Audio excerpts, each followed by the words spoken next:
¿Qué tal, chicos? Buenas noches. ¿Me escuchan? ¿Me confirman, por favor, para empezar una vez?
Chicos, buenas noches. Vamos a empezar ya. Una vez más, seguimos con las preguntas del recientado médico del año 2020.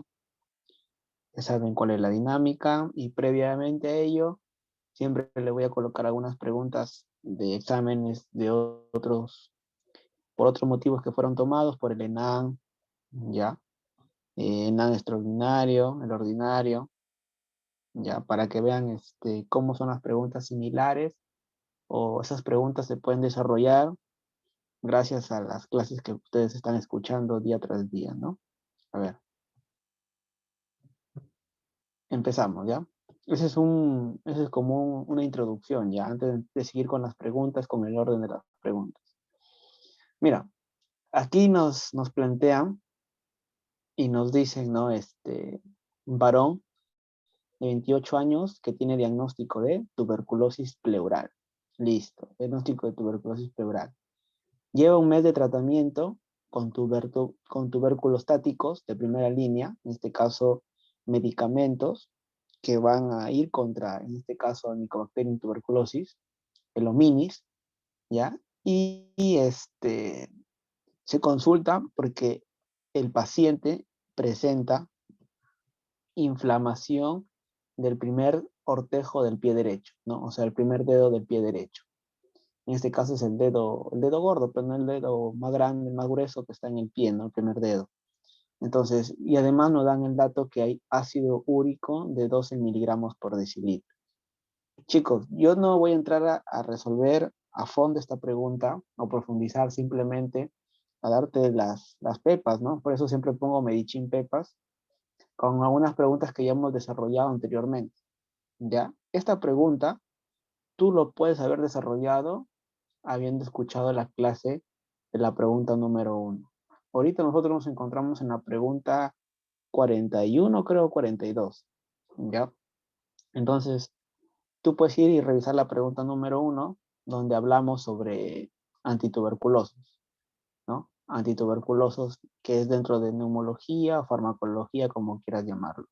Y ahí te di diversos datos sobre esta patología, ¿no? De tuberculosis.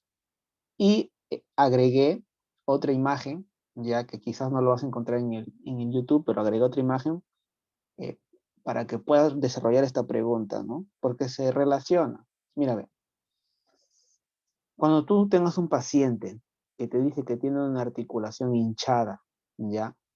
Y es el primer ortejo, o sea, el primer dedo del pie derecho o del pie derecho, pie izquierdo, lo que tú quieras, y te dicen que hay hiperuricemia, o sea, que el ácido úrico está elevado en sangre, ya tienes que ver los famosos RAFAs.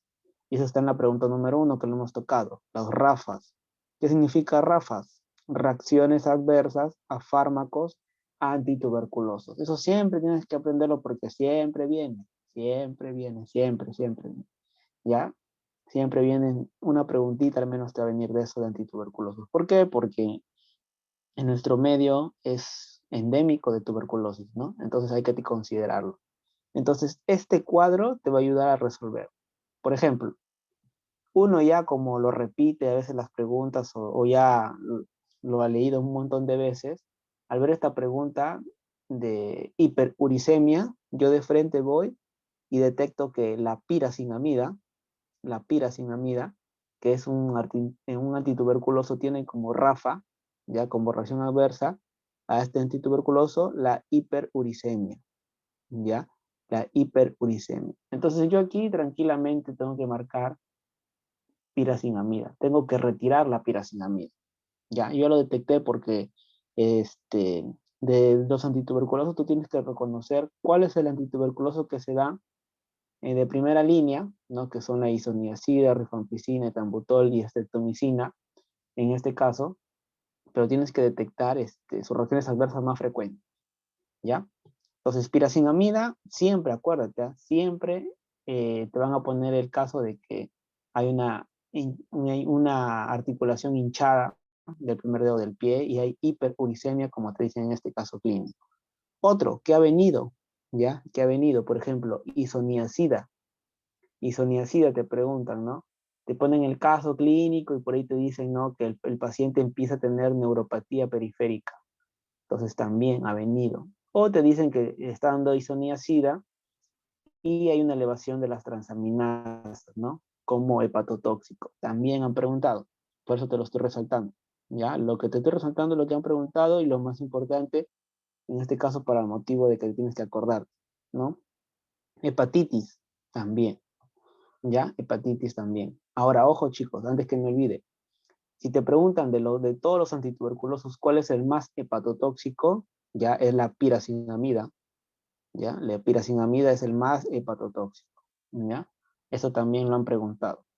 Listo. De la rifampicina, por ejemplo, ¿qué es lo que han preguntado? Te lo voy a resaltar acá, ¿ya? Para que te acuerdes de lo que te estoy diciendo. De la rifampicina que han preguntado también, que es hepatotóxico, hay elevación de transaminasas, pero, lo que han preguntado es la hepatitis colestásica, el patrón colestásico, o sea, elevación de las enzimas colestásicas, ¿sí? En este caso, el GGT, ¿no? La fosfatasa alcalina, las bilirrubinas, etcétera, ¿no? Hepatitis colestásica, ¿ya?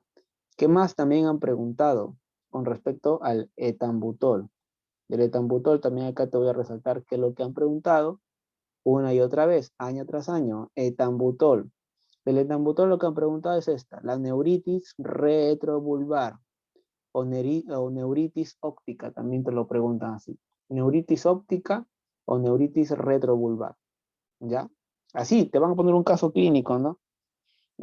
Paciente que está tomando antituberculosos y presenta problemas de visión, etcétera, ¿no? ¿Cuál es en este caso el antituberculoso que puede estar relacionado con una neuritis retrovulvar? ¡Pum! Etambutol, ¿ya? Otro, te lo voy a poner de otro color, que han preguntado también, a ver por acá, el verde, otro verde. La estreptomicina, que es un aminoglucósido, también ha sido pregunta de examen, ¿ya? ¿Con qué está relacionado? Con toxicidad vestibular y coclear. Te van a preguntar, ¿cuál es el antituberculoso caracterizado por ser mayor ototóxico, ¿no? Por daño vestibular y coclear, o sea, la parte del equilibrio y la parte de la audición, es estreptomicina, ¿no? Acuérdate que la ototoxicidad, ¿ya? Ototoxicidad, ¿ya? Este, tiene la primera vocal, ¿no? Que es la O, ¿no? Entonces, la característica de la ototoxicidad es ser irreversible, ¿ya? La ototoxicidad de estos antituberculosos es de ser irreversible, en este caso de los aminoglucósidos.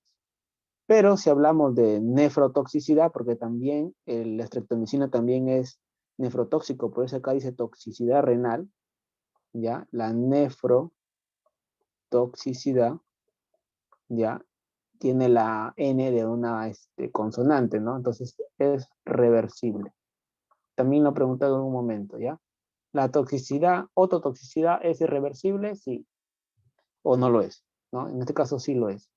La nefrotoxicidad, el daño sí es reversible, ¿no? En pocas palabras, el daño ototóxico es irreversible, pero no es el daño, ya no hay marcha atrás, ¿ya?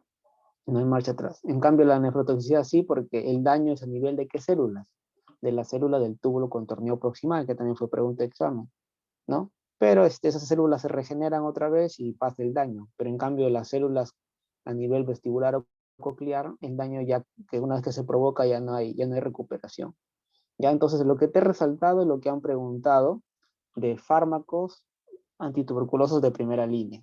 Ya, eso sí, nunca tienes que olvidarte porque se ve también en el día a día, ¿no? Por ejemplo, si es que tú estás dando un antituberculoso, si estás dándote cuenta que tanto la isoniazida, rifampicina y piracinamida son hepatotóxicos, ¿qué le vas a pedir tú al paciente antes de iniciar tu tratamiento antituberculoso? Un perfil hepático, pues, ¿no? Y así sucesivamente en lo que tú estés pensando, ¿ya? Otros chicos, no lo han preguntado, ¿ya? Pero hay que considerarlo lo que son los medicamentos de segunda línea también, ¿ya?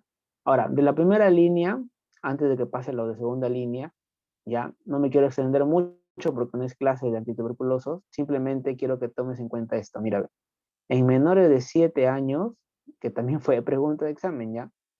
Les puede causar gracioso que yo les diga que fue pregunta de examen, pero así lo ha sido. Dice, menores de 7 años, valorar el riesgo-beneficio del uso del etambutol. ¿Por qué? Por el riesgo de producir neuritis óptica, ¿ya? Entonces, a raíz de eso, se recomienda que en niños menores de 7 años yo no voy a dar etambutol. Alguna literatura dice en menores de 8 años, ¿ya? El punto de corte, algunos consideran 8 años, otros consideran el punto de corte 7 años. Y en lugar de usar etambutol, yo voy a reemplazarlo por estreptomicina, ya como medicamento alternativo al etambutol. Ya, eso es una pregunta también que lo han hecho en algún momento, ¿ya? Ahora, de los de segunda línea, ya ver, de los que están acá, ¿qué es lo que han preguntado? Estos, pues, ¿no? Los aminoglucósidos, igualito. Amicacina, canamicina, capreomicina, ¿ya? De estos de aquí, ya saben, ¿no? Nefrotoxicidad y ototoxicidad vestibular y coclear. Ya, eso es lo que han preguntado. ¿Qué es lo que han preguntado también? He visto en algunas preguntas que han venido hace tiempo, ¿no? O preguntas así de, ¿cómo se llama? De academias que a veces hacen. La cicloserina. La cicloserina, que es un antituberculoso de segunda línea, ya está relacionado con psicosis, ya, psicosis, ya. La etionamina, acuérdate, que tiene la T, ya la T, la tío, acuérdate de tioamidas, ¿te acuerdas de las tioamidas de los fármacos antitiroideos, ¿no? Las tioamidas, los tiroideos, ¿sí? Entonces acuérdate de hipotiroidismo, acuérdate la T de hipotiroidismo. También lo preguntaron en algún momento. Y las quinolonas, que esto sí preguntaron, ¿ya? Las quinolonas, ya como el moxifloxacino o el levofloxacino, producen prolongación del QT, ¿ya? Que causa parada cardíaca torzada de Pointes. Ya, entonces, chicos, allí, más que todo es repetición, repetición de lo que han leído, ¿no? Pero todo lo que te he señalado con colorcito rojo, verde, celeste, es porque lo han preguntado, lo van a seguir preguntando y es importante que lo manejes, ¿no? Entonces, anda y revisa la pregunta número 1 que está en el canal de YouTube, te doy más datos, incluso te explico por qué hoy en día se considera el esquema, ¿no? 2 meses de rifampicina, isoniazida, piracinamida y tambutol, ¿no? Y seguido por 4 meses de rifampicina y isoniazida interdiario, ¿no? Porque antes, en las guías anteriores era así, ¿no? 2 veces a la semana nada más. Pero ahora, ¿por qué son 3? ¿Por qué ya no es 2? ¿Por qué lo cambiaron a 3? También en la pregunta número 1 que está en el canal de YouTube, ahí te explico, ¿no? Listo, entonces. Esa pregunta se hubiera marcado con esta, ¿no? Listo. Vamos con la siguiente pregunta que vino también en el INAN extraordinario de este año. Ya, a ver, acá lo voy a poner, ya. Ya me adelanté. Pero mira, ¿qué nos preguntaron en el INAN del extraordinario que también pudiste haberlo desarrollado escuchando nuestras clases? Nos dice, ¿no? Gestante de 19 años acude a consulta externa porque presenta fiebre de 39 grados, que comenzó ese mismo día que fue que acudió a consulta externa. Tiene mialgias, ¿ya? Pudieron haber puesto mialgias, artralgias en todo el cuerpo. Dolor retroorbital, también ese dato es clave. Siempre cuando veas dolor retroorbital o retroocular y está acompañado de fiebre, lo primero que tienes que pensar es en un bicho, en este caso en el Aedes aegypti, que causa el dengue. Y además que te digan que hace 3 días, recuerda que, recuerda que, por ejemplo, si hoy día te picó el dengue, perdón, el mosquito en este caso y te transmitió el dengue, es de 3 días a 1 o 2 semanas que empieza a aparecer la clínica, ¿no? Y más o menos se relaciona. Hace 3 días, ¿dónde estuvo? En Tumbes. Tumbes es una zona endémica de dengue. Y también te lo dije en la pregunta número 8. ¿Ya? En la pregunta número 8 nosotros no hablamos de dengue, pero sí hablamos de malaria. Pero yo te puse un cuadro diferencial en el cual el dengue tú tienes que tenerlo en cuenta. ¿Ya? Por ejemplo, en esta pregunta que revisamos fue de malaria y la zona endémica era Bagua, ¿no? Zona endémica Bagua, de la selva. Pero cuando hablamos de dengue, la zona endémica es Tumbes, ¿ya? Es hiperendémica en dengue. Circulan los 4 serotipos. Hay dengue tipo 1, tipo 2, tipo 3, tipo 4. ¿Ya, chicos? Si a mí el día de hoy me pica el dengue tipo 1, o bueno, el Aedes aegypti que transmite el virus dengue tipo 1, eh, puede ser mi dengue, pero de aquí en otra oportunidad me puede transmitir el dengue tipo 2, el dengue tipo 3, tipo 4, y puedo hacer todos los tipos de dengue, ¿no? No necesariamente me genera inmunidad, ¿ya? ¿Ya? En este caso puede haber diferentes serotipos. Entonces, Tumbes, como dato, me dan acá Tumbes, tiene fiebre, entonces tiene fiebre, tiene dolor retroorbital, ¿no? ¿no? O retroocular, también te lo pueden poner. Eso nos hace pensar de cajón en dengue, ¿ya? Y ojo, mira, ve, si tú ves las claves, mira, es otro dato, chicos, ¿ya? Eso siempre consideren, ¿ya? Eh, Cuando ustedes vean, tú no sabes nada de la pregunta, nada, nada, absolutamente nada, nada. No sabes ni por qué te están, ni sabes sospechar si es dengue o no es dengue. Ya. Si tú te das cuenta, mira, la clave B, la C y la D, ¿qué son? AINES. Entonces lo más probable es que, como son 3 AINES, no, ninguno de ellos va a ser la clave. Lo más probable es que sea paracetamol. Paracetamol no se considera un AINES por si acaso, ¿ah? No es un AINES, ¿ya? Para yo decir AINE tiene que tener las 3 características, pues no, las 3 A. ¿Te acuerdas? ¿No? Antiinflamatorio, inflamatorio, ¿no? Que es la primera A, ¿no? Analgésico y antipirético, ¿no? Antipirético. Entonces, esos serían los AINES, ¿no? Pero en cambio, el paracetamol solamente tiene 2 A, que viene a ser analgésico y antipirético. No tiene poder antiinflamatorio, por eso no podemos considerarlo como un AINE. Y si tú lees, perdón, antipirético, pirético, si tú ves que lo consideran como AINE es débil, es porque su poder de ser antiinflamatorio es débil, pues, ¿no? O sea, casi nada. Ya más se usa más que todo para bajar la fiebre y su poder analgésico. Entonces, de todos ellos es como que decir, pucha, no va a poder ser ni este AINE ni este AINE, va a tener que ser uno que no sea AINE, paracetamol. ¿Ya? ¿Y por qué? Porque el tan solo hecho de que uno tenga esta infección de dengue y tenga fiebres altas, el tratamiento ya va a ser simplemente hidratar y dar un antipirético. ¿Y por qué no dar un AINES? Porque recuerda que los AINES pueden generar mayor sangrado. Entonces, recuerda que en tu mente tiene que estar por ahí algún término antiguo que decían dengue hemorrágico, ¿no? Hasta que te acuerdes eso, ¿no? Dengue hemorrágico. Entonces, No leí nunca este tema, pero por ahí escuché dengue hemorrágico, entonces, probablemente me puede generar una complicación que es hemorragia, ¿no? En este caso el dengue. Entonces no le voy a dar algo que me apoye a que haya más sangrado, ¿no? Entonces no sería lógico dar un tratamiento así, ¿no? Entonces, mira, ¿qué vemos, no?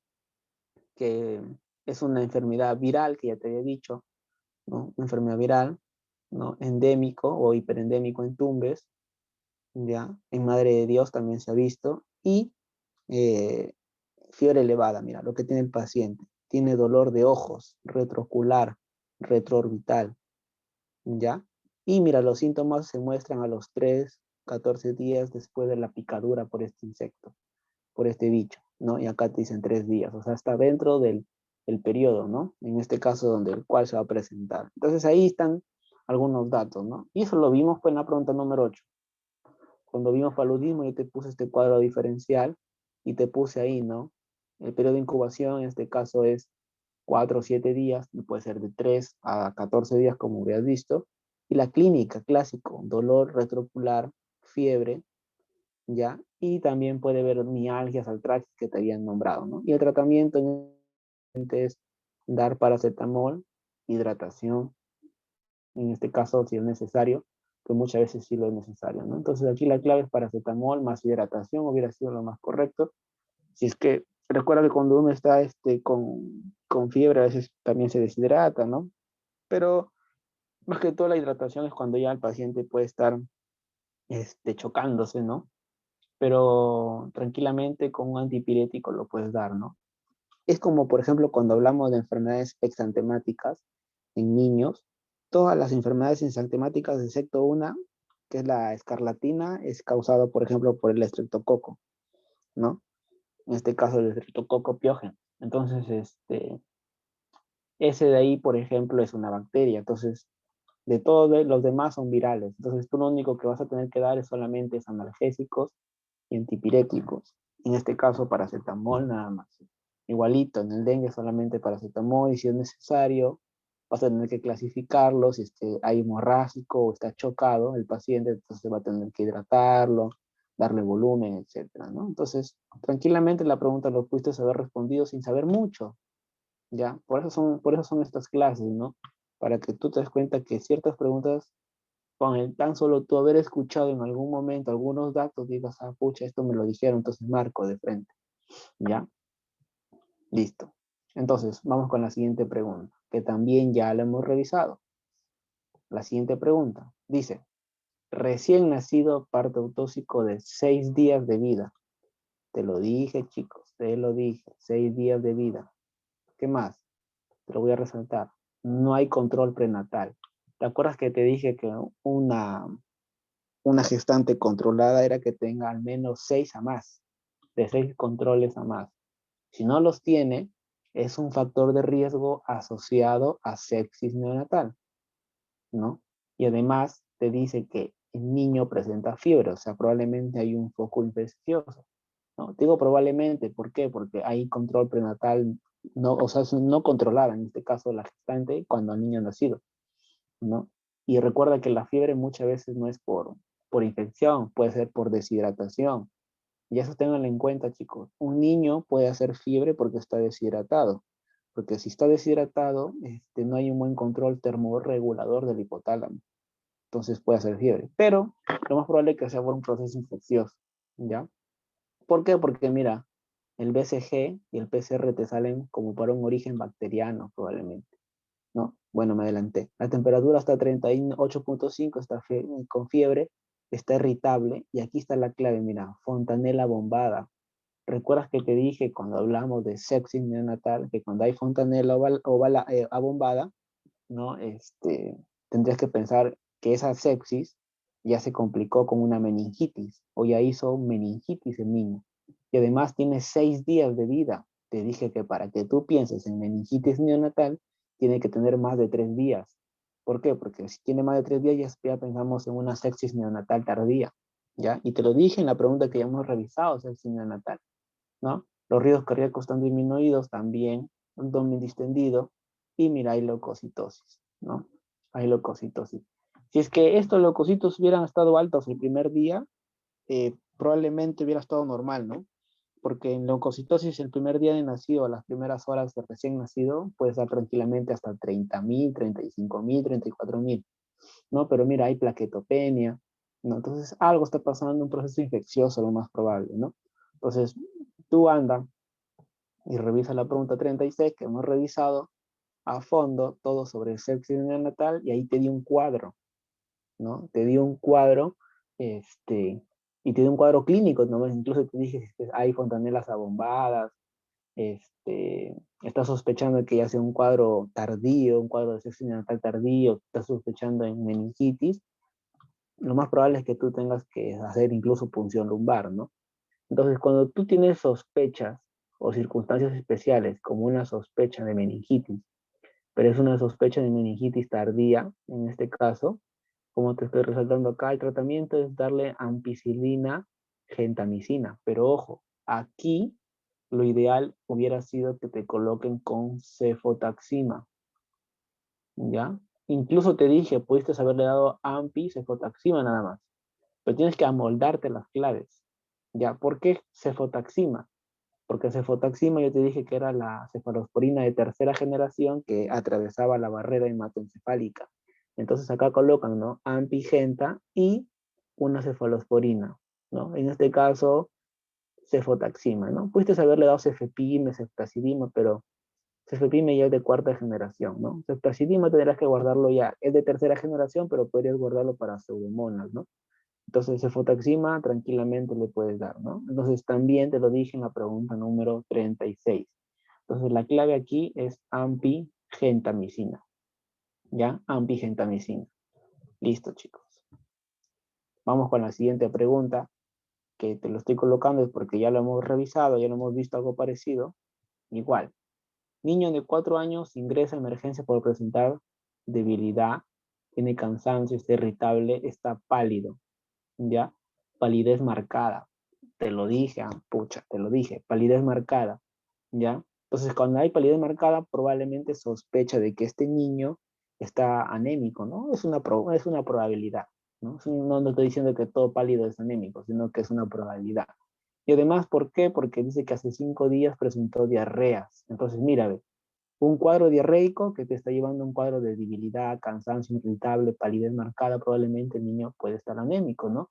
Un niño anémico, que esté un anémico severo, ¿no? O un anémico moderado severo, ya severo, ponle, va a estar pálido, va a estar cansado, irritable, va a estar con dolor de cabeza, etcétera, ¿no? Mareado, ¿sí? Y mira, tiene temperatura de 30 grados, perdón, de 40 grados, mal estado general, celoide pálido, ¿no? Hay petequias y hay leucocitosis de 18.000, a predominio de polimorfos nucleares, y hay plaquetopenia. Mira, hay 25.000 de plaquetas, te lo voy a resaltar con azul. Y hay anemia, mira, demostrada, anemia demostrada, 6 gramos por decilitro. Y mira cómo está la función renal, está elevada, 4 miligramos por decilitro. Entonces, ¿te acuerdas de la triada que te dije? La triada del síndrome hemolítico urémico, donde el paciente tenga plaquetopenia, tenga anemia y tenga insuficiencia renal o lesión renal, y encima hay el antecedente que hay un cuadro diarreico, incluso te pudieron haber puesto que hay diarrea disentérica, ¿no? O sea, diarrea con sangre. Lo primero que tú tienes que pensar es en la pregunta 37, ¿no? En este caso, el síndrome hemolítico urémico, caracterizado por trombocitopenia o plaquetopenia, caracterizado por lesión renal aguda, como está ahí, creatinina elevada, y caracterizado por anemia microangiopática, hemolítica microangiopática. Hay anemia, pues, ¿no? Hay anemia. Y en este cuadro sería un SHU, ¿ya? Un síndrome urémico hemolítico o hemolítico urémico, ¿ya? Típico. ¿Por qué? Porque hay un antecedente de una infección, en este caso, diarreica, ¿no? Una infección bacteriana, probablemente por la Shigella dysenteriae. Ya lo más probable es que esta diarrea haya sido disentérica. Y ojo, yo te dije, cuando el niño tiene más de 2 años, y la diarrea sea disentérica, ¿ya? El germen En este caso es Shigella, lo más frecuente. Entonces, anda y revisa también la pregunta 37. Bueno, revisa la pregunta 37 y ahí te vas a dar cuenta que la clave aquí, tranquilamente tú debiste haber marcado síndrome hemolítico urémico. Ya chicos, no entro a profundidad a desarrollar la pregunta porque no me corresponde. Estamos desarrollando preguntas del residentado, sino que te estoy colocando otras preguntas para que te motives a escuchar las clases, pues, ¿no? Y darte cuenta que sí pudiste saber desarrollar esta pregunta sin pensar mucho. Listo, chicos. Vamos con la siguiente pregunta, que también lo he puesto acá porque ya lo hemos desarrollado. Mírame, ¿qué tipo de quemadura se caracteriza porque el paciente no tiene dolor en la zona afectada? O sea, para que no haya dolor en una quemadura es porque ya prácticamente te has quemado o te has tirado todas las capas, pues.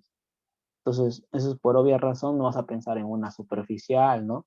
No en una de segundo grado, vas a tener que pensar directamente en una quemadura de tercer grado. Recuerda que mientras más profundas te vas tú hacia a la profundidad de las capas, vas a volar nervios, ¿no? Entonces va a haber anestesia o hipoestesia. Entonces también te lo dije, pues, ¿no?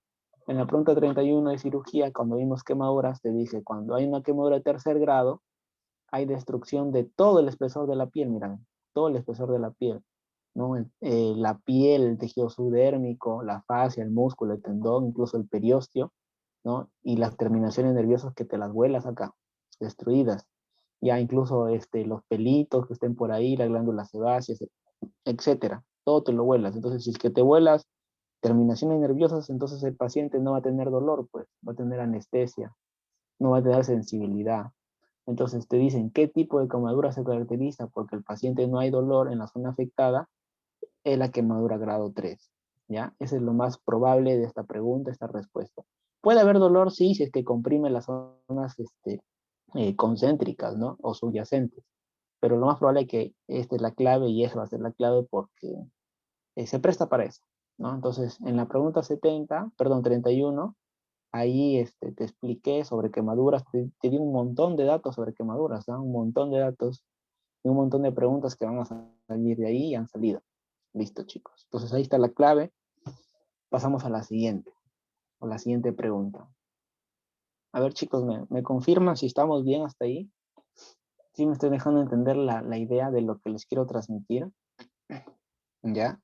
Ya estamos dándole una pequeña introducción, de aquí ya vamos a pasar a la siguiente pregunta del residentado. A ver, chicos, están ahí, están presentes. No puedo ver el chat, solamente a ver si me confirma el anfitrión o algo, no sé, a ver, escriban, a ver si lo veo. Sí me estoy dejando entender, chicos, si están entendiendo la idea, todo claro.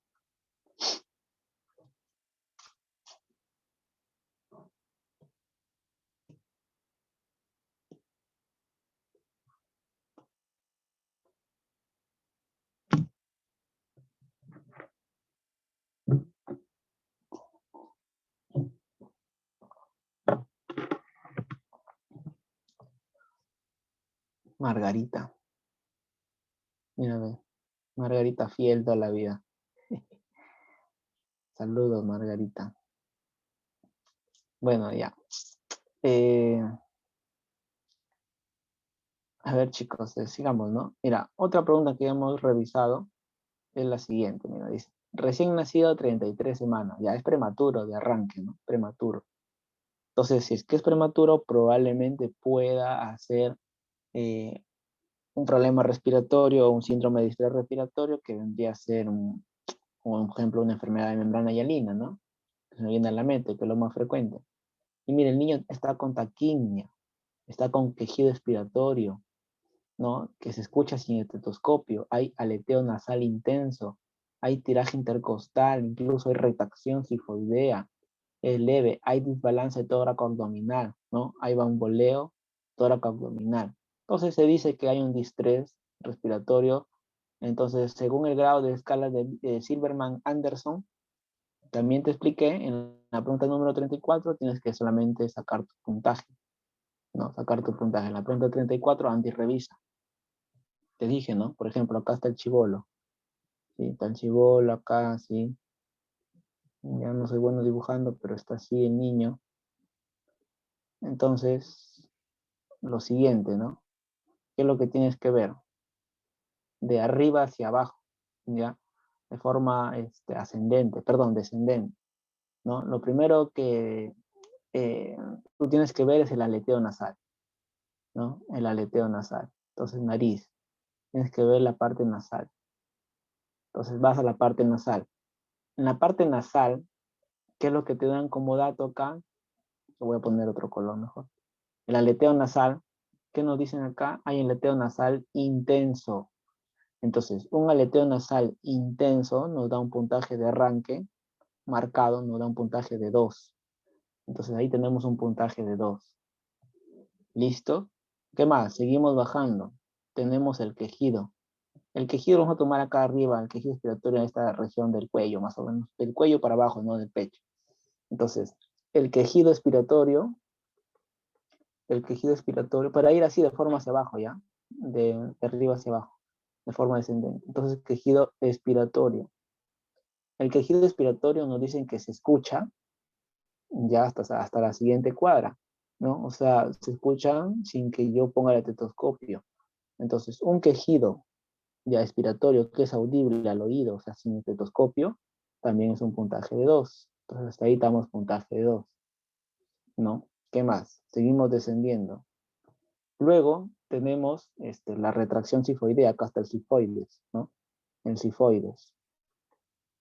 Retracción.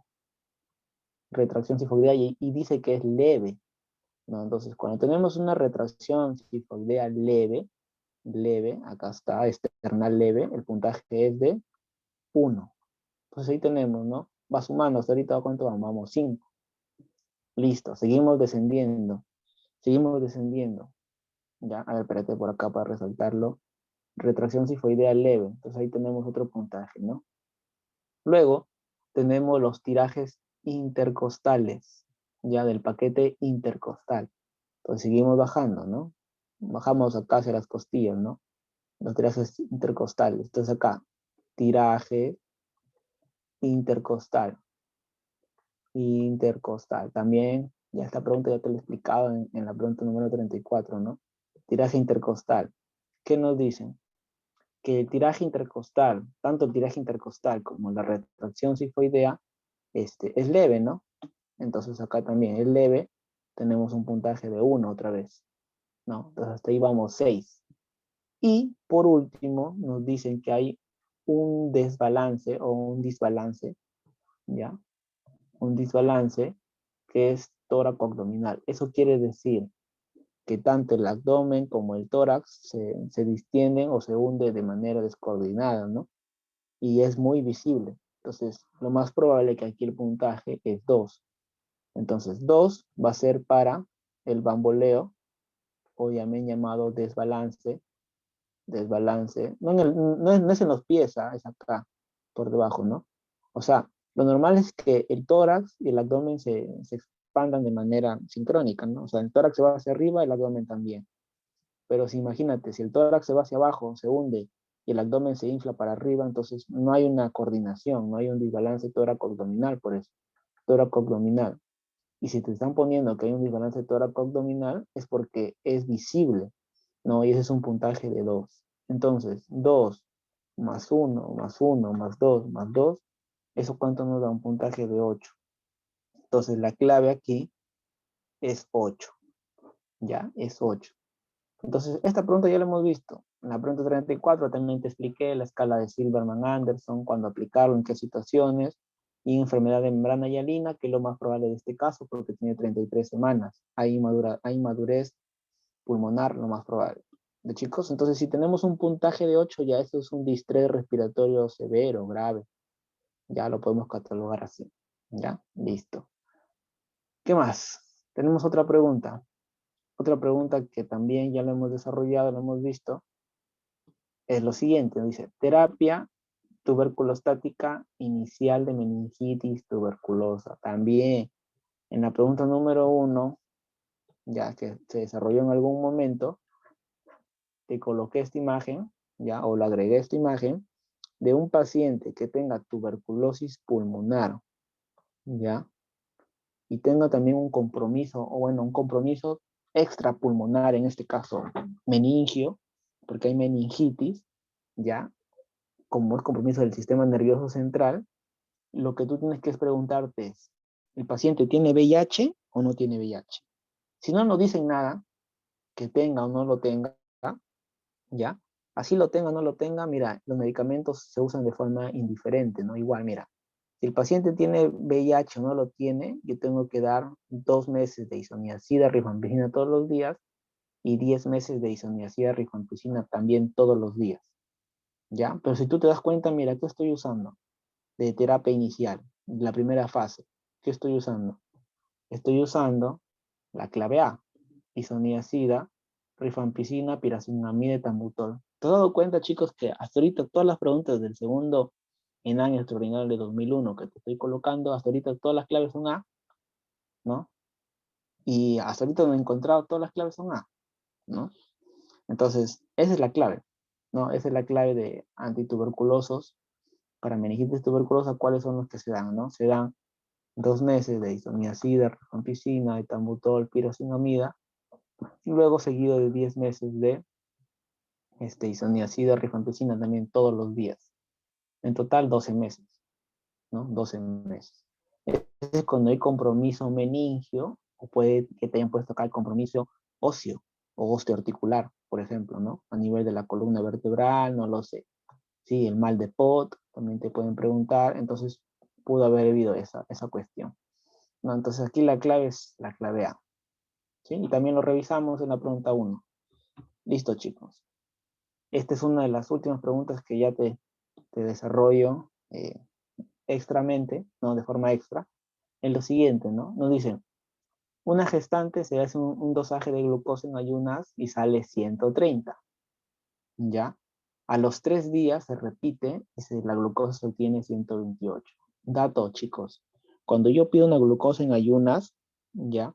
Tengo que repetirlo dentro de los 3 primeros días, ya dentro de las 72 primeras horas, ya dentro de las primeras 72 horas. Si no, ya no tiene, baja la sensibilidad.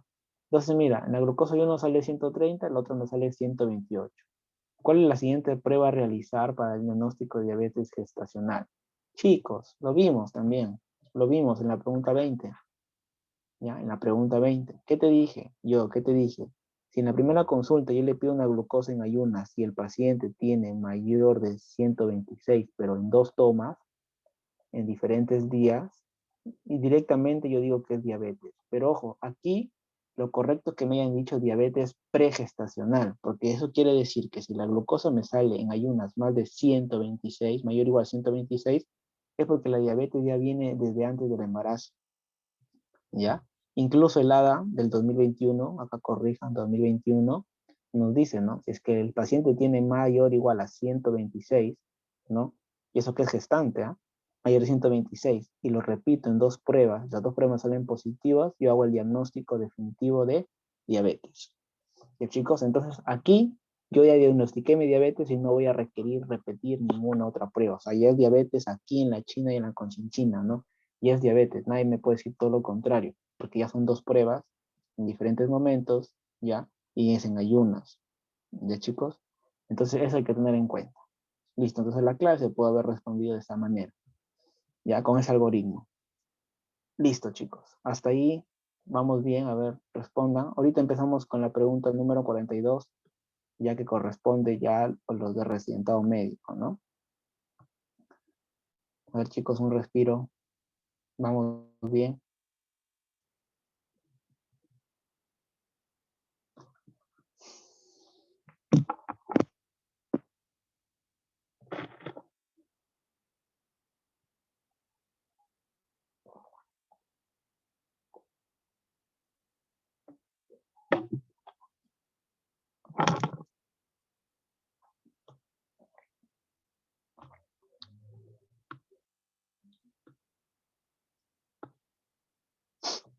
¿Están ahí, chicos? ¿Se durmieron?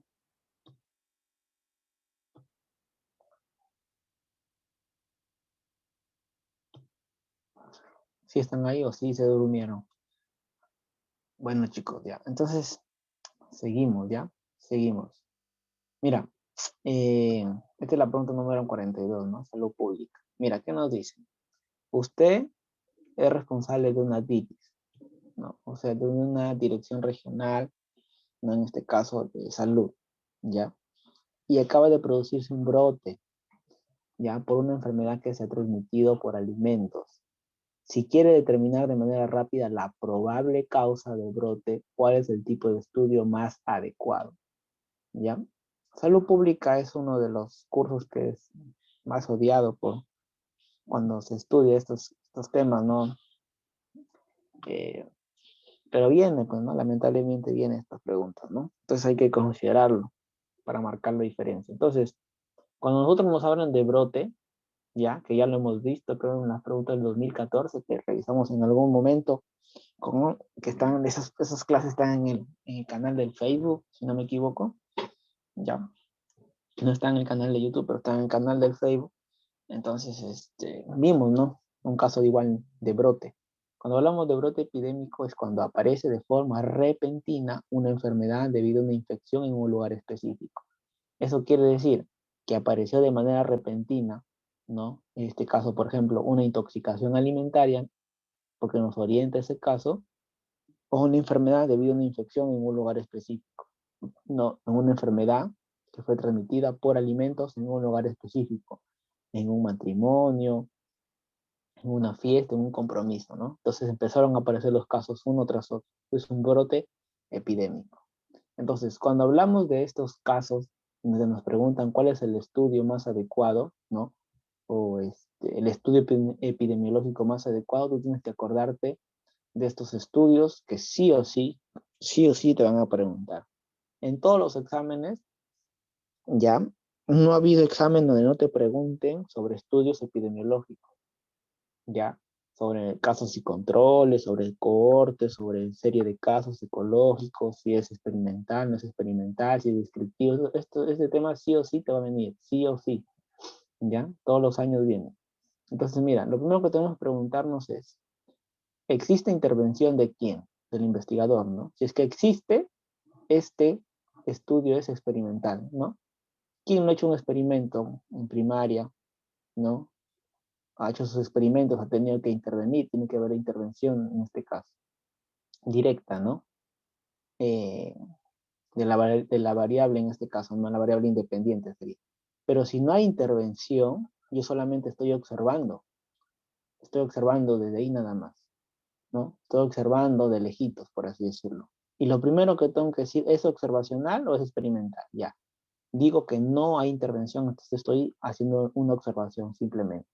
Entonces yo lo que tengo que seguir siendo preguntando, ¿existe grupo de comparación? O sea, comparo el grupo A con el grupo B, entonces ahí viene la jarana. Si es que no hay comparación, si es que no lo hay, ya, yo digo, este es un estudio descriptivo. Yo solamente estoy describiendo las variables, estoy describiendo lo que estoy viendo nada más, ya. Si es que no hay un grupo de comparación, ¿no? En este caso. Esto quiere decir que si no hay un grupo de comparación, no existe grupo de comparación, solamente estoy describiendo un grupo, nada más, ¿sí? Pero si es que hay dos grupos de comparación, yo diré este es un estudio analítico. Hasta ahí vamos bien. Ahora, de los estudios descriptivos, ¿ya? De los estudios descriptivos, lo que preguntan o lo que tienes que tener en cuenta es el estudio transversal. Estudio transversal, pregunta de examen. Estudio transversal, ¿qué es? Es un estudio observacional descriptivo, ¿no? Dentro del estudio observacional descriptivo, ¿ya? La serie de casos también, los casos clínicos también. Ahora, si es que hay comparación entre dos grupos, aquí viene lo que más han preguntado. Yo tengo que preguntarme qué tipo de muestreo estoy haciendo. No, si es que estoy viendo por enfermedad o por exposición, ¿no? O sea, por enfermedad o por exposición. En este caso, nos están preguntando determinar la probable causa, en este caso, de esta enfermedad, ¿no? Entonces, lo más probable es que aquí la clave sea estudios de casos y controles. Y es la clave estudios de casos y controles, porque voy a comparar dos grupos, ¿ya chicos? Y te voy a explicar más a detalle a continuación, ¿ya? Entonces, hasta ahí vamos bien. Ahora, si es experimental, chicos, aquí lo voy a resaltar con otro color, si es experimental, ya, tengo que preguntarme lo siguiente. ¿Existe asignación aleatoria, grupo de comparación? Sí, si es que lo hay, ensayos clínicos. Si no lo hay, solamente ensayos clínicos no controlados o cuasi experimentales. Si tú te das cuenta, mientras yo me voy pegando a esta dirección, o sea, hacia los ensayos clínicos, mi evidencia es más alta, mi grado de evidencia es más alto, o sea, estoy en la cúspide. Es por eso que en esta imagen, en la pirámide de evidencia, los ensayos clínicos, no se ve bien, acá, los ensayos clínicos ya son los estudios que tienen mayor evidencia científica, mayor nivel de evidencia científica. Eso sí, pregunta examen, ¿ah? ¿Seguidos por quién? Por los estudios de cohortes. Estos estudios de ensayos clínicos, de cohortes, ¿ya? Y los que te voy a seguir nombrando, para arriba es el de mayor evidencia, pero mayor evidencia ¿de qué? De que nos va a dar mayor evidencia y mayor fortaleza para establecer una causalidad, una asociación, por así decirlo, ¿no? Entonces, estudios de ensayos clínicos tienen mayor evidencia que los ensayos de cohorte. Y los ensayos de cohorte tienen mayor evidencia en la pirámide que los estudios de casos y controles. Y los estudios de series de casos o los descriptivos tienen menor evidencia que los casos y controles, ¿no? Ahí sí tú puedes observarlo de esa manera. Así han preguntado. Y mírame, por ejemplo, la opinión de expertos. Mira el nivel de evidencia, es muy pobre, muy baja. Entonces, por ejemplo, en la pandemia de COVID, por ejemplo, no es por hacer una crítica más que todo constructiva, ¿no? Eh, por ejemplo, salían bastantes personas, ¿no? De decir que la ivermectina, ¿no? La ivermectina era bueno para el COVID, ¿no? Ivermectina que es bueno para el COVID, ¿no? Se hizo estudios de tanta cosa, etcétera, ¿no? Pero salían expertos, supuestamente, ¿no? Por ejemplo, salía el doctor Ciro Maguiña, salían infectólogos, ¿no? O otras personas que decían que eran expertos en este caso y omitían su opinión que la ivermectina era muy buena para el COVID, que ayudaba para combatir el COVID, ¿no? Pero se demostró que no era así, pues, ¿no? Y mira la calidad de evidencia que tiene una simple opinión de expertos, ¿no? Una simple opinión de experto, mira el nivel de evidencia, es bajo, es pobre, ¿no? Entonces date cuenta, ¿no? Por eso que decían, no, tienes que esperar a los estudios, tienes que esperar a los ensayos clínicos, tienes que esperar a las revisiones sistemáticas, no podemos llegar a conclusiones simplemente por opinión del vecino, de la vecina, del infectólogo, del neumólogo, ¿no? Entonces hay que tener en cuenta eso, ¿ya? Listo. Entonces igual, ¿no? Igual te dejo otro algoritmo que te va a ayudar bastante para que desarrolles tus casos, ¿ya? Donde nos dicen, ¿no? Si yo comparo una variable entre dos o más grupos que te dije, si es que no hay comparación, descriptivo, ¿te acuerdas? Solamente un grupo A, ¿no? Un grupo A. Listo, un grupo A. Pero, pero, si es que hay comparación, ¿ya? Comparación o analítico, estudio comparativo analítico, comparo el grupo A con el grupo B, ya lo comparo. Entonces me pregunto, ¿la variable independiente es asignada por el investigador? Si es asignada o es intervenido por el investigador, yo pedido ensayo clínico, mayor evidencia. Pero si no lo es, solamente estoy observando. Entonces tengo que ver la dirección de lo que me estoy enfrentando. Chicos, pregunta de examen. Si es que yo hago un estudio comparativo o analítico observacional y veo que la direccionalidad de causa-efecto es que yo voy y busco de causa-efecto, o sea, voy desde la causa hacia el efecto, esos van a ser estudios cohortes. Cohortes. Si es que yo voy de efecto a la causa, eso se va a llamar casos y controles. Y si voy sin dirección, solamente va a ser una encuesta transversal, ¿no? Una encuesta transversal. ¿Ya? Entonces, ¿cómo es eso de causa-efecto, efecto-causa? ¿No? Ya te voy a explicar en este momento, ¿ya? Simplemente date cuenta que cuando es de causa-efecto, ¿no? Es corte. Si es de efecto-causa, o sea, todo lo contrario, es casos y controles, ¿ya? Casos y controles. Listo. Entonces, eso hay que tener en cuenta, ¿ya? Entonces, vemos otro cuadro más, ya, de nivel de evidencia, para que te quede claro lo siguiente.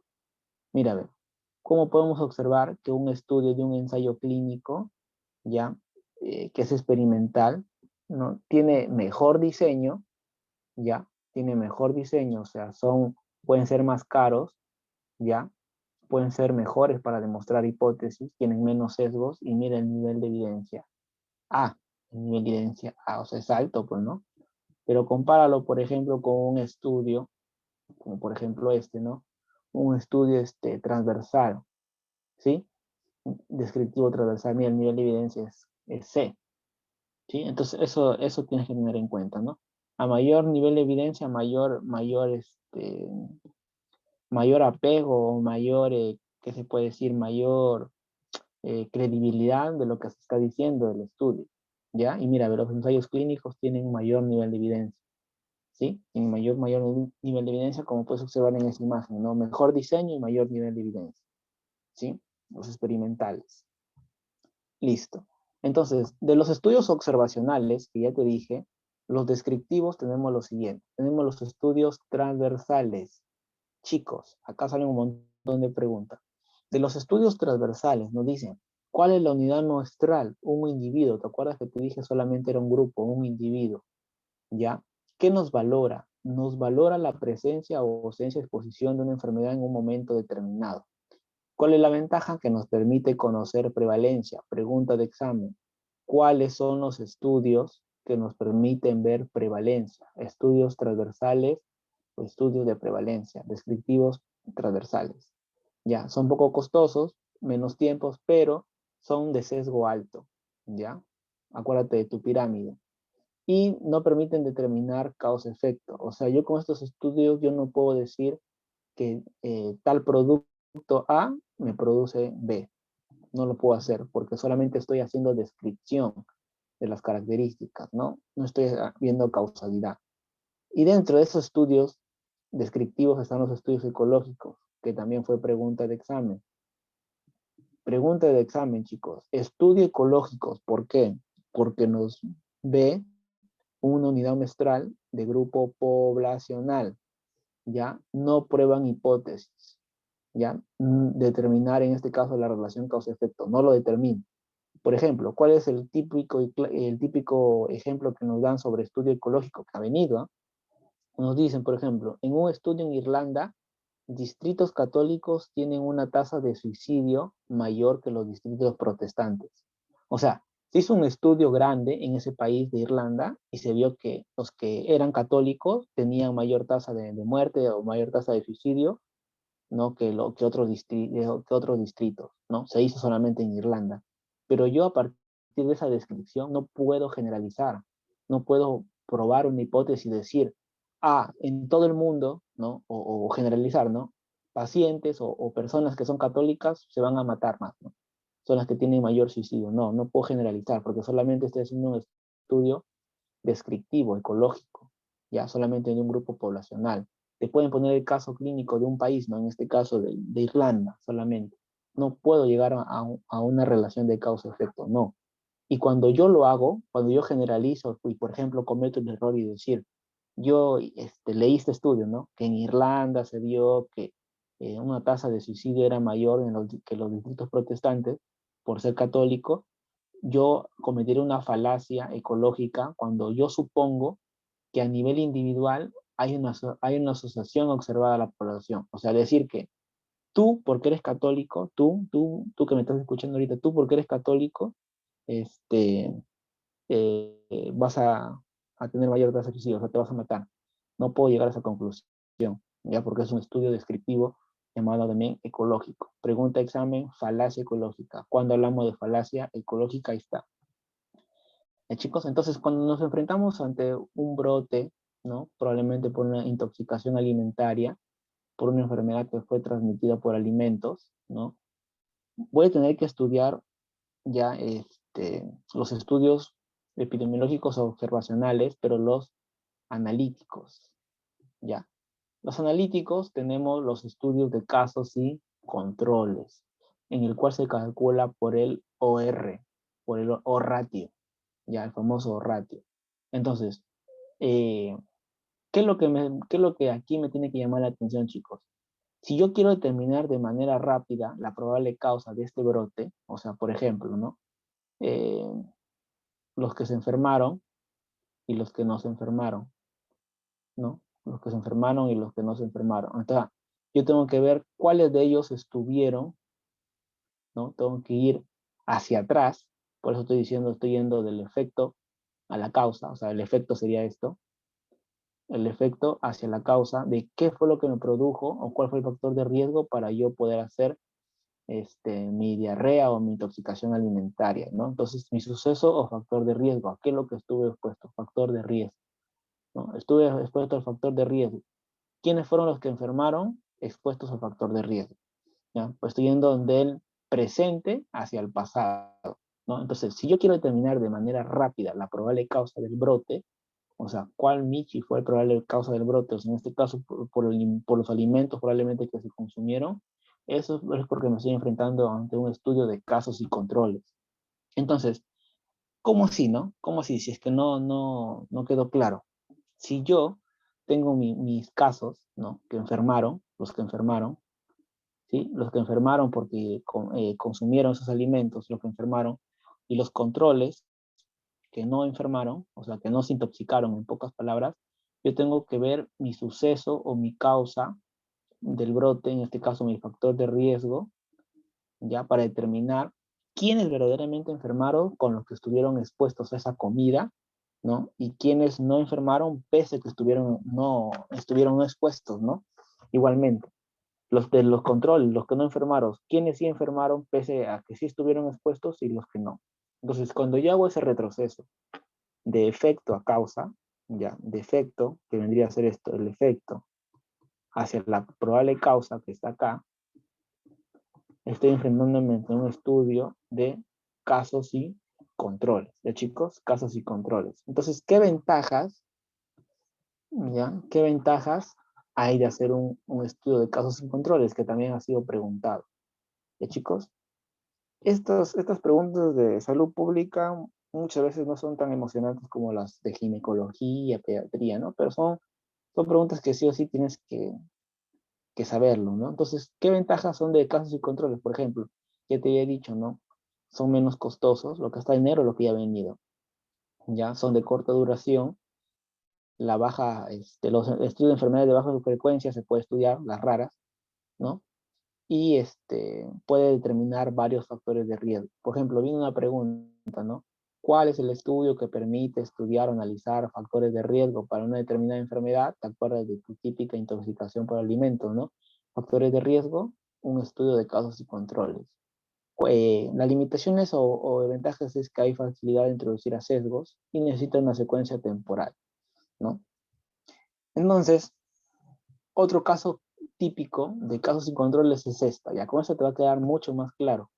Por ejemplo, si es que yo tengo una población, chicos, miren, esto sí es, ya, si es que no entendiste con esto, ya pues sería el colmo, ¿no? Por ejemplo, mira, yo tengo mis casos de pacientitos, ya, de niños o de chibolos, de neonatos o de lactantes, ya, que hicieron casos de invaginación intestinal.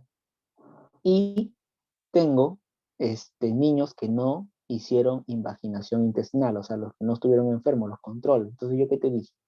Estos son los enfermos, ¿no? O los que hicieron la enfermedad, ¿ya? Estos son los que hicieron la enfermedad. Y estos de abajo son los que no hicieron la enfermedad, ¿no? Entonces, ahí está. Entonces, yo estoy partiendo de los casos y de los controles, o sea, de los que hicieron y los que no hicieron. Y yo estoy yendo del efecto a buscar la causa, o sea, ¿por qué Michi pasó esto? Entonces, yo al ir a buscar la causa, voy a ir a investigar la posible exposición, el posible factor de riesgo, ¿no? Causal de que los niños hayan hecho invaginación en su momento, ¿sí? O sea, este es el presente. Entonces yo me estoy yendo hacia dónde? Hacia el pasado, ¿sí? Me estoy yendo del presente hacia el pasado a buscarlo. ¿Y cómo lo puedo buscar? Probablemente haciendo encuestas o historias clínicas, ¿no? Que es lo más frecuente.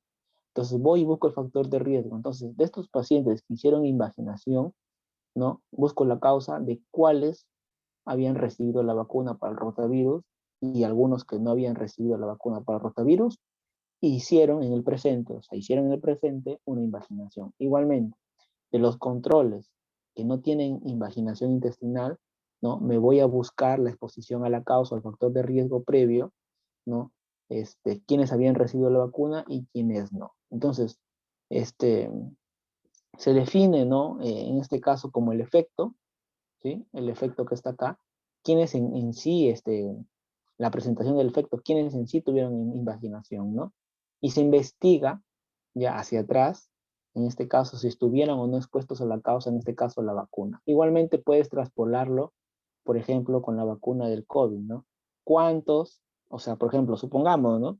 Que la vacuna del COVID, la reacción más frecuente es dolor, ¿no? Dolor en hombros, por ejemplo, que más se ha visto. Entonces pongo ahí, ¿no? Quienes tuvieron dolor y quienes no tuvieron dolor en hombros. Entonces voy hacia atrás, ¿no? Quienes habían recibido la vacuna y quienes no, ¿no? Así podemos hacerlo en ese caso. O una reacción adversa, no sé, supongamos que se haga la vacuna y digan Guillain-Barré, ¿no? Entonces hago esa comparación, ¿no? Entonces, cuando yo hago eso, lo estoy haciendo de forma retrospectiva, o sea, estoy yendo de atrás, de adelante hacia atrás, o sea, estoy yendo del presente, me estoy yendo del presente, de lo que sucedió, me estoy yendo hacia el pasado. Entonces, eso es típico de los casos sin controles, o sea, yo me estoy yendo de quienes tuvieron el brote, ¿no? Quienes tuvieron la enfermedad por el brote, quienes se enfermaron, quienes no, en este caso por casos sin controles, buscando la probable causa, el probable factor de riesgo del brote. Entonces, sujetos o casos enfermos y controles los sujetos sanos. Entonces, me pregunto a través del tiempo, ¿no? ¿Quiénes habían estado expuestos a estos factores de riesgo, ¿no? Si lo estuvieron o no lo estuvieron, ¿sí? Entonces, igualmente, ¿no? Se traspola al caso clínico que nos preguntan, ¿no? De los casos enfermos, o sea, los que probablemente hicieron una enfermedad se enfermaron, ¿no? Una enfermedad por alimentos, voy a ponerlo acá, ¿no? Por alimentos, y quienes no se enfermaron por alimentos, ¿no? Quienes no se enfermaron por alimentos. Entonces yo busco hacia atrás, ¿ya? Voy del efecto hacia buscar la causa, ¿no? O el factor, la probable causa del brote o el factor de riesgo de esa causa del brote, entonces busco hacia atrás y veo quiénes habían estado expuestos a este factor de riesgo y quiénes no. ¿Sí? Tanto para el grupo control como para el grupo sometido, en este caso los casos, ¿no? Tanto para los casos y los controles. Entonces aquí la clave es casos y controles. Ya chicos, casos y controles. Eso sí, siempre te van a preguntar, ¿ya?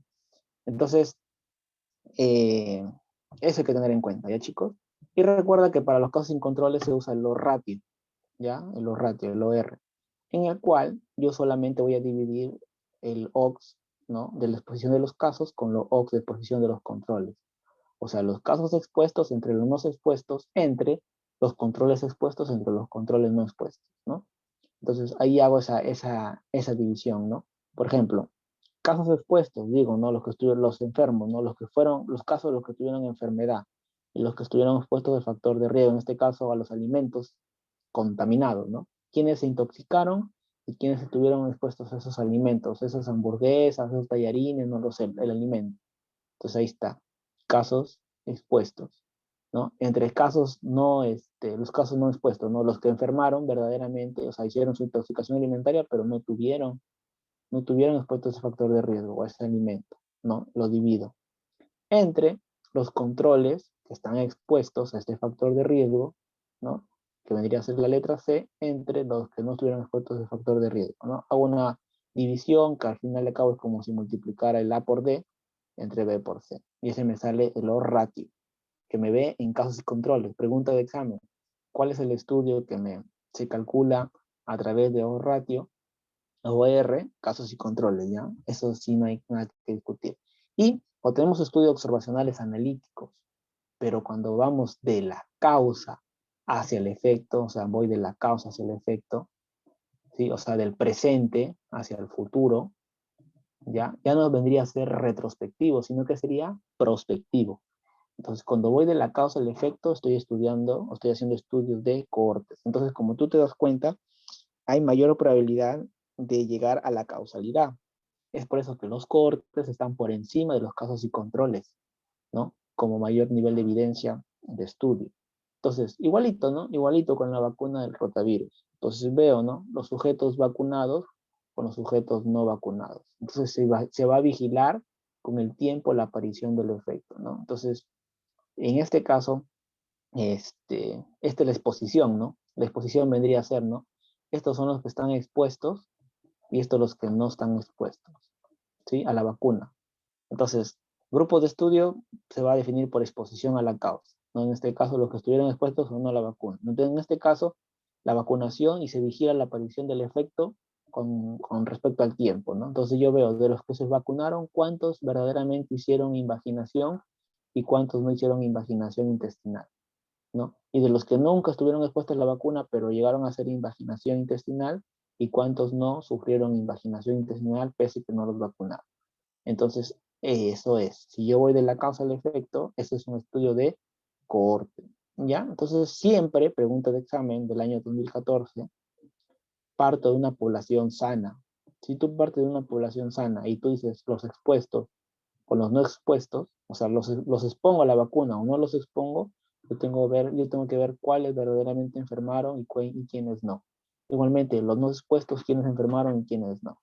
Entonces, pregunta de examen, ¿cuál es el estudio que permite valorar incidencia? Acuérdate, incidencia de casos es el estudio de cohortes. ¿Qué te dije? ¿Cuál era el estudio que se encargaba de ver prevalencia?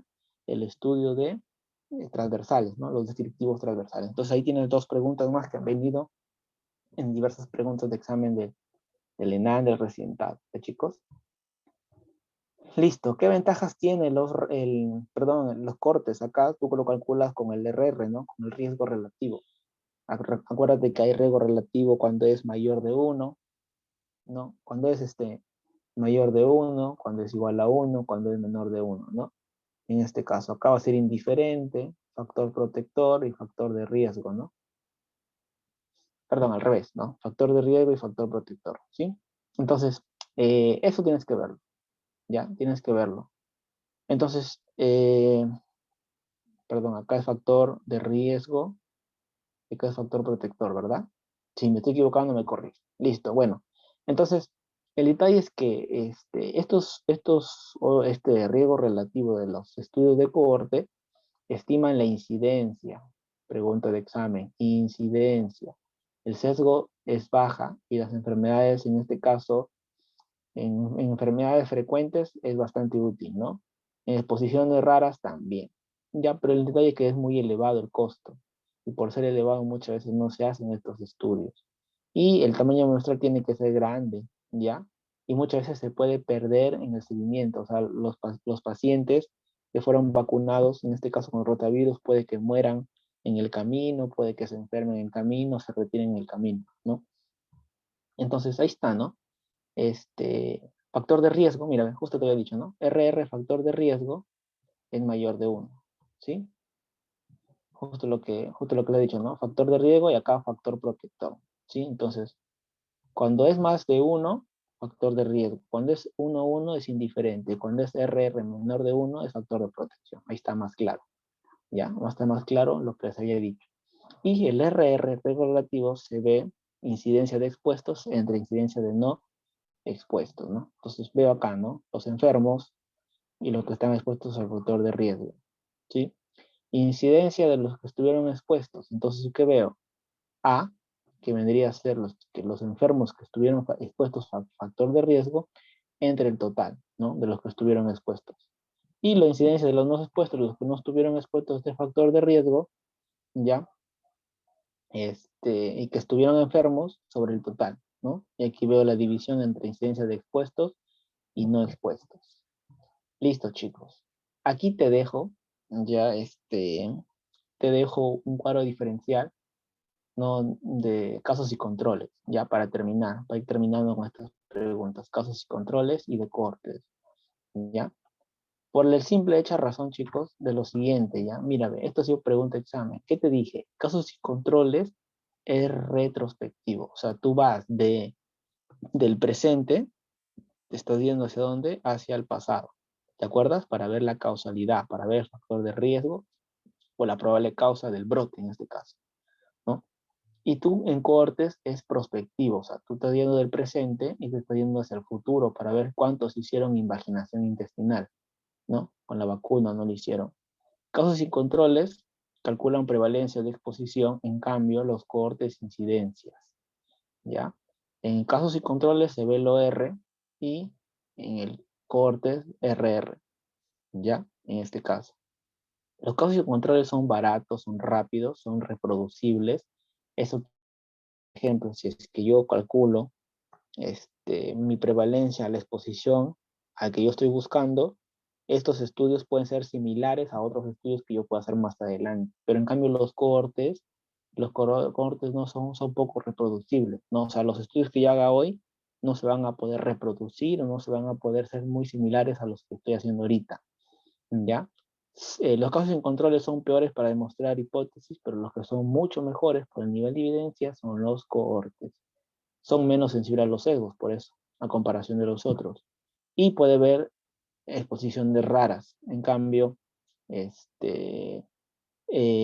por enfermedades raras y agudas, ¿no? Por eso son incidencias, ¿ya? Y, ¿qué más? La causa y control nos permite ver multicausalidad, o sea, varias causas, varios factores de riesgo, que fue pregunta de examen. ¿Cuál es el estudio que nos permite ver múltiples factores de riesgo? Factor de riesgo 1, factor de riesgo 2, etcétera, causas y controles. Y que lo que tiene mayor multiefectividad o permite hacer estudios multiefectivos es esto, ya los cohortes. Y los de cohortes son sensibles a pérdidas, por el tan solo hecho de que como tú vas a ver en un tiempo de aquí al futuro, esto en el futuro pueden morir, pueden enfermarse los pacientes, pueden retirarse, ¿no? Pero en cambio, el casos y controles, para establecer el grupo control muchas veces es difícil, ¿ya? Esa es una de las características. Y por último, chicos, esta es la última imagen. Por último, ya, para que te quede aunque sea esto, si lo demás quizás no lo has entendido, o si lo has entendido y quieres refrescar esto, es lo siguiente. Estudios de casos y controles es cuando yo parto del presente y veo los enfermos, los casos, y los sanos, que son los controles, ¿no? Te vuelvo a hacer la misma analogía, ¿no? En este caso, este, la enfermedad, ¿quiénes hicieron la enfermedad? Por los alimentos, ¿no? Por alimentos. Y quienes no enfermaron por los alimentos, ¿sí? Por el brote, en este caso. Entonces, ¿yo qué voy a? Quiero determinar de manera rápida la probable causa de este brote, entonces voy hacia atrás, ¿no? Voy hacia atrás, ¿no? Hace unas horas, ¿qué es lo que comí, ¿no? O qué es lo que se comió, o el día anterior, ¿cuál fue el factor de riesgo? ¿Sí? Factor de riesgo en este caso, que yo he buscado en ese momento, ¿no? Entonces, si voy para ese lado, entonces digo, ah, ya, ¿cuál es la probable causa? ¿No? Lo probable causa, por ejemplo, fue que hace unas horas, ¿no? O hace un instante, o hace unos días, o hace un momento, yo he consumido, por ejemplo, hamburguesas, ¿no? Hamburguesas contaminadas con salmonela, no lo sé, etcétera, ¿no? Entonces, ¿quiénes estuvieron expuestos a factores de riesgo? Entonces voy a ver, ¿no? ¿Quiénes verdaderamente fueron los casos y quiénes fueron los controles gracias a identificar el factor de riesgo? Por eso son casos y controles, chicos, ¿ya? No te olvides, casos y controles. Y por último, ya, por último, si es que voy de los expuestos, quienes se expusieron verdaderamente, ¿no? Se expusieron verdaderamente, en este caso, por ejemplo, a la vacuna del rotavirus, y con el tiempo me hicieron enfermedad, en este caso, tengo que verlo en el futuro, pues, ¿no? Voy del presente hacia el futuro, pero son prospectivos, ya, quienes hicieron la incidencia de enfermedad, estudios de cohortes. Listo, chicos. Y por último, hay otro estudio que es los estudios experimentales, que ya te había dicho, ¿no? En el cual el investigador decide la exposición, o sea, interpreta y asocia como agentes causales, es el de mayor evidencia, y dentro de ellos está que un experimento tiene que cumplir intervención del experimentador, ¿no? O del investigador, tiene que ser aleatorio, tiene que haber un grupo de control, y los estudios que tienen mayor evidencia son los ensayos clínicos, ¿ya? Ojo, los ensayos clínicos son los estudios de mayor evidencia, ¿no? Y ahí observas que, bueno, hay mayor control del diseño, hay menos posibilidad de sesgos, son repetibles, comparables con otras experiencias, son las ventajas, pero el detalle es que son muy costosos y éticamente muchas veces son limitados porque hay mayor manipulación a la exposición, ¿no? A los pacientes, en este caso a la población que se va a exponer, ¿no? Y hay dificultades en la generalización debido a la selección y la rigidez de la intervención, que es típico de estos estudios, chicos, ¿ya? Entonces, eso sería más que todos los casos y controles, ¿no? Ahora, miren, chicos, aquí, solamente para que refresquen lo que ya vino, es lo siguiente. Mira, chicos, esta pregunta vino en ese mismo año, en el mismo grupo, y nos dicen la siguiente pregunta. Rápidamente, chicos, ¿ya? Solamente para responder lo que ya hemos hecho, para no atrasarse. Mira, se hace un estudio en sujetos que ingresan por primera vez a prisión y no son portadores de, ¿qué cosa? ¿De qué cosa? De anticuerpos, antivirus del VIH. Si yo pido anticuerpos de VIH y el paciente tiene estos anticuerpos, probablemente este paciente ya tiene una infección de VIH y ya tiene más de 3 semanas de infectado, 3 hasta 2, 3 meses ya de infectado, ¿ya? Entonces, se les interroga si han tenido conductas de riesgo, luego son sometidos a una prueba cada medio año para determinar la presencia de anticuerpos. ¿Cuál es el tipo de estudio realizado? Entonces, aquí podemos observar, ¿no? Los presos, se les realiza esta prueba, este tamizaje, y podemos observar que el virus ya empieza a sintetizar, o bueno, puede haber presencia de antígenos, ¿no? En el 12º día post-infección. Por ejemplo, hoy día me infecto con VIH, entonces después de 12 días yo puedo detectar antígenos, ¿no? P24. Con el PCR yo puedo detectarlo incluso a los 10 días. Pero con el ELISA de cuarta generación, que es uno de los más actualizados, yo puedo detectarlo incluso a partir del 14º día, 13, 14º día, ¿no? Entonces, a partir de la segunda semana para arriba, y ya puedo detectar anticuerpos. Pues te das cuenta que los anticuerpos contra VIH ya aparecen a partir de la tercera, segunda semana para arriba, ¿sí? Y conforme voy descendiendo en las generaciones de la ELISA, mayor tiempo voy a necesitar, ¿no? Por ejemplo, con una ELISA de tercera generación, me detectará anticuerpos a partir del día 20, la de segunda generación al mes todavía, la ELISA a la cuarta, a las 40 días, etcétera, ¿no? Entonces, esas características hay que tener en cuenta. Entonces, para yo desarrollar esta pregunta, tengo que ver lo siguiente, ¿no? Tengo que hacerme la misma pregunta. ¿Iré de causa-efecto, de efecto-causa? Es lo primero que tiene que venir a tu mente. ¿Por qué? Porque mira, dice, se hace un estudio, ingresan a prisión y no son portadores de los anticuerpos, ¿no? En este caso. No son portadores, perdón, son sujetos que ingresan por primera vez a prisión y no son portadores de anticuerpos. Eso quiere decir que hay una población de sanos. O sea, todos son sanos, eso fue pregunta de examen, parte de los sanos, ¿no? Y no son portadores de anticuerpos de VIH. Entonces, ¿qué es lo que haces? En estos pacientes que son sanos, voy a someterlos a un factor de riesgo, a una causa, ¿no? A conductas de riesgo, ¿sí? Conductas sexuales de riesgo sería, ¿no? Entonces, de esos sanos, ¿no?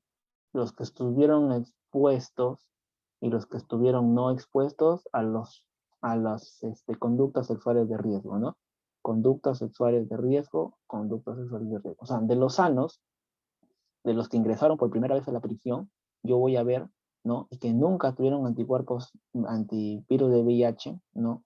Voy a ver, se les interroga quiénes han tenido conductas de riesgo o quiénes han sido expuestos y quiénes no.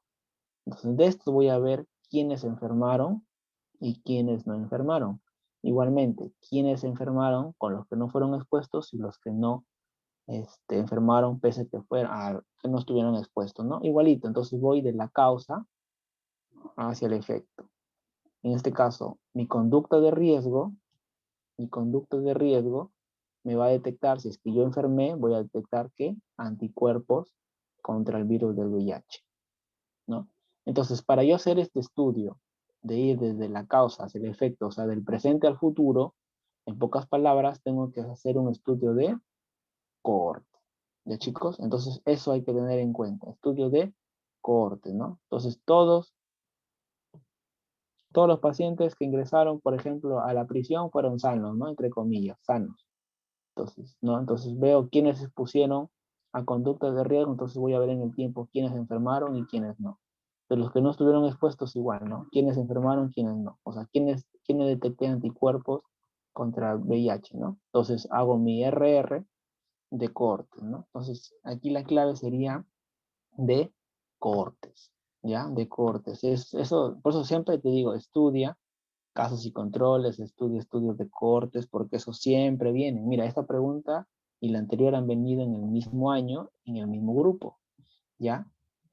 Eso sí o sí han venido. Y, por último, vinieron 3 preguntas de estos estudios epidemiológicos, ¿ah? Por eso sí o sí te va a venir esta de acá. Igualito. vino en el mismo grupo, ¿ah? Fueron 3 preguntas. Te dice, se realiza un seguimiento a un grupo de pacientes con y otros sin concentración elevada de colesterol sanguíneo para asociar un mayor riesgo de enfermedad coronaria. ¿Cuál es el tipo de estudio? ¿Cuál es el tipo de estudio epidemiológico que se está llevando a cabo? Entonces, acuérdate que el factor de riesgo, en este caso el origen del colesterol, ya sea hepático o exógeno, ya producción hepática o producción exógena por los alimentos, ya se van a depositar en las arterias del corazón, de los riñones, etcétera, ¿no? Ingresan a la circulación sanguínea y pueden afectar al corazón y pueden generar enfermedades coronarias cardíacas. Entonces, acuérdate, ¿no? La enfermedad coronaria cardíaca por niveles elevados de colesterol, en este caso el LDL, el malo, puede generar aterosclerosis en las arterias del cuerpo, del cerebro, de las piernas, del corazón, puede causar infartos, ¿ya? Entonces vamos a buscar una cierta asociación. Si es que el colesterol elevado me llevó a la enfermedad coronaria. Entonces, ¿quién me va a determinar eso? Entonces ya sabemos qué estudios te pueden llevar de la causa al efecto. Pocas palabras como decir, ¿no? De mi población sana, ¿no? De mi P, de mi población sana, ¿no? Puede ser un seguimiento. Ya, si te dicen seguimiento, esta palabra de seguimiento, ya de arranque marca corto, ¿no? Porque yo voy a hacer un seguimiento, pues, o sea, del presente al futuro. No es que yo haga un seguimiento del presente hacia el pasado, ¿no? Eso sería casos y controles. Si yo quiero ver el factor de riesgo al cual estuvo expuesto anteriormente, ahí sería casos y controles. Pero yo voy a hacer un seguimiento, ya. Si veo seguimiento, ya ni leo la otra pregunta, ya sería cortes, ya lo más probable. Entonces, si realizo un seguimiento a un grupo de pacientes, ¿no? Con y otros sin concentración elevada. Entonces, en este caso, población sana, voy a hacer el factor de riesgo, ¿no?